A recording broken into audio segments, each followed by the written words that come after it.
Salut tout le monde, très urgent. Mes chers amis, aujourd'hui, mercredi 17 juillet 2024. La première nouvelle est une excellente nouvelle.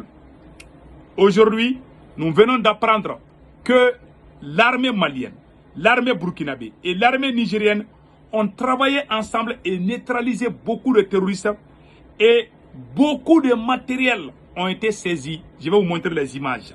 Nous disons que les armées de l'AIS montent en puissance. Ça, c'est une excellente nouvelle. La deuxième nouvelle que nous venons d'apprendre, mes chers amis, aujourd'hui, le Maroc, voilà, un pays frère, le Maroc vient de faire un geste à saluer.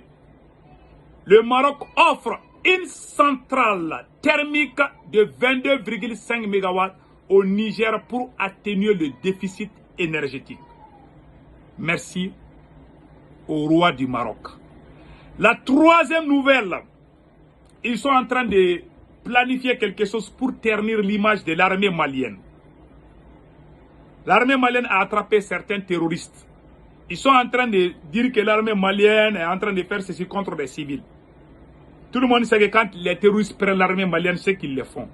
Comme l'armée malienne a attrapé quelques terroristes, et puis voilà, ils sont en train de montrer certaines images pour montrer que l'armée malienne abuse les civils alors que ce sont des terroristes. Donc, faisons beaucoup attention à ces intox. Voilà, soyons fiers de notre armée.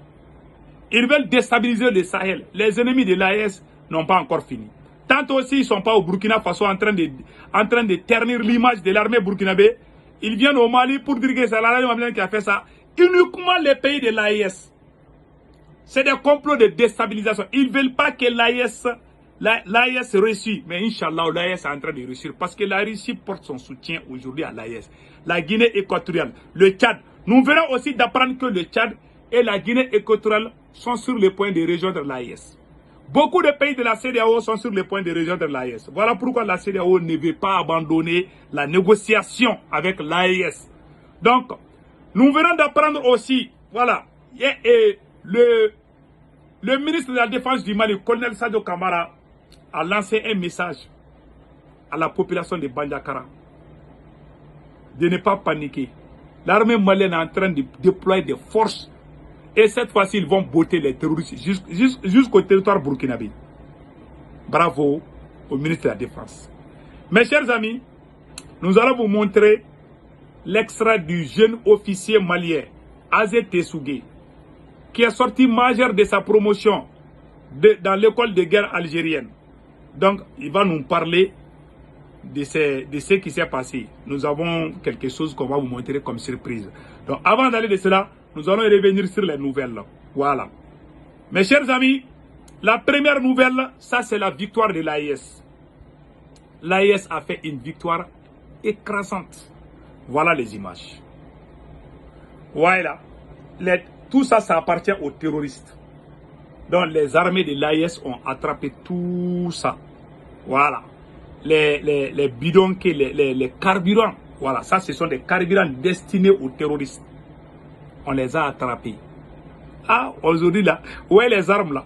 Les armes saisies. Tout ça, c'est le travail propre de nos armées. Donc, ça c'est une première victoire. Mais comme je vous ai dit depuis le début, ils sont en train de montrer des images de l'armée malienne là. Faut pas croire de... L'armée malienne est contre uniquement les terroristes. Donc ce ne sont pas les civils, ce sont les terroristes. Voilà.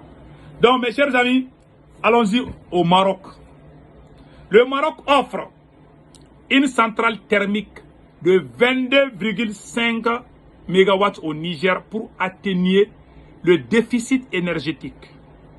Le Maroc a offert au Niger une centrale thermique de 22,5 MW installée à Niamey pour améliorer les capacités énergétiques du pays. Cette initiative suit la suspension de l'approvisionnement en électricité par le Nigeria, causée par les sanctions de la CEDEAO.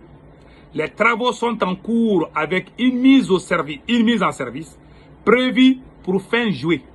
La centrale soutenue par les experts marocains représente un exemple de coopération bilatérale reçue entre les deux pays. Bravo au peuple du Maroc. Nous sommes très fiers. Mes chers amis, voici,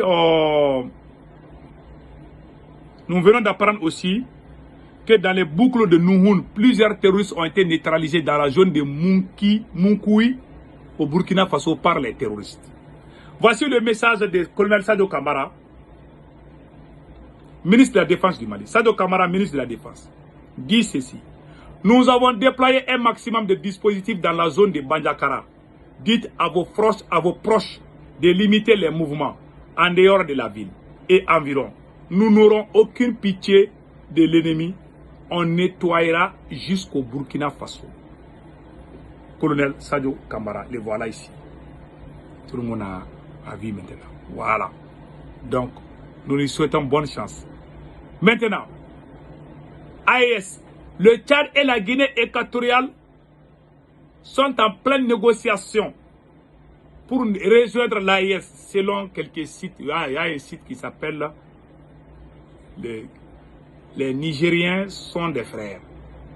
Le Tchad et la Guinée équatoriale pourraient rejoindre l'AES très prochainement. Vive l'AES. Voilà ce qui est écrit. Mais on va vérifier la véracité, voilà, de l'information.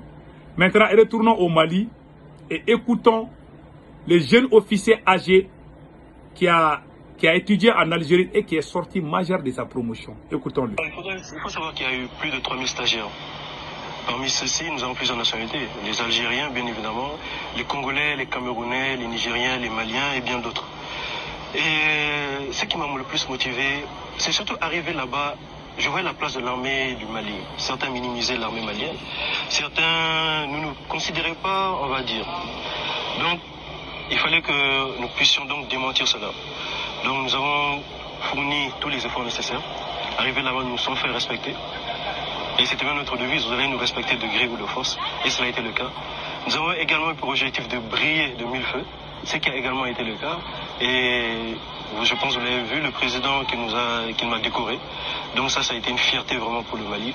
Et par cet acte, nous voulions vraiment montrer que le Mali n'est qu'à son début. En optant pour le métier des armes, l'homme réalise ainsi son rêve d'enfance. L'élément phare vraiment, je vais dire, c'est l'amour. L'amour vraiment pour la tenue.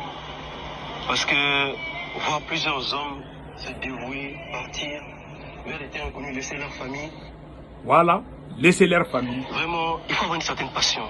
Voilà. Et c'est cette passion qui m'a vraiment donné l'envie de porter la tenue, de rejoindre les armes. Malgré son jeune âge. Le futur officier est conscient du travail qui l'attend.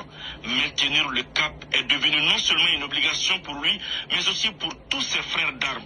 Alors la formation en tout dure 4 ans. Donc nous allons finir pour nous Algériens en 2027. Voilà. Donc voilà. La formation continue. La première phase, il est sorti majeur de sa promotion. Donc il doit faire la dernière phase qui va terminer en 2027. Nous lui souhaitons bonne chance. Mes chers amis, voilà les nouvelles d'aujourd'hui. Passez un excellent week-end. Ciao, ciao.